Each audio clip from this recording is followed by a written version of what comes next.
Hey there, Aaron. Remember, this is all happening in a high stakes election year, and tonight's vote really marks the first big test of where senators stand on President Trump's military operation in Iran since it was launched over the weekend. On this, the yeas are 47, the nays are 53. The Senate rejecting a war powers resolution on Wednesday, mostly along party lines, with one Democrat and one Republican crossing the aisle.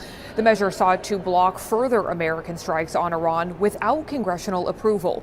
It would not, however, have prevented the United States from defending itself from an imminent attack. Still, some Republicans argued that it risked tying President Trump's hands in a rapidly evolving conflict. Republicans have largely backed the operation so far, but some have raised concerns about the prospect of sending American ground troops into Iran, an option that has not been ruled out at this point. Democrats, for their part, say that the president's goals in Iran are unclear and that his unilateral strikes are unconstitutional. Here's a bit of what both sides had to say ahead of tonight's vote. Today, every senator, every single one, will pick a side.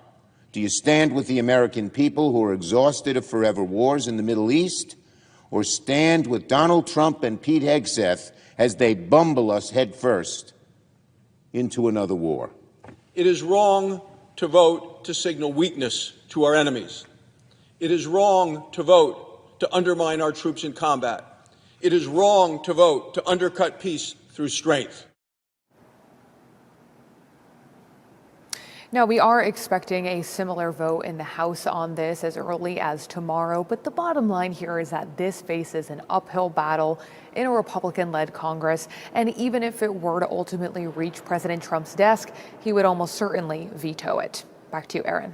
All right, Jackie, before we let you go, Congress has rejected previous efforts to rein in the president's war powers. How is this operation different?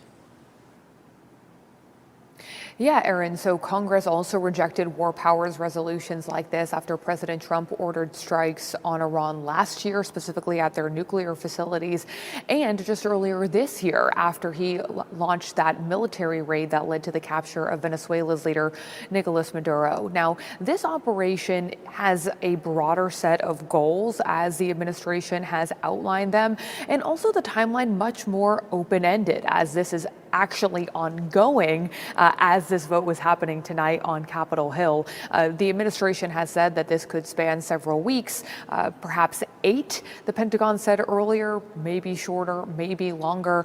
And it also poses a steeper risk to American service members, as we have already seen at least 6 reported dead in connection to this operation. Despite those differences, though, it really did not meaningfully change the math in this vote here on Capitol Hill. But the stakes are high for sure.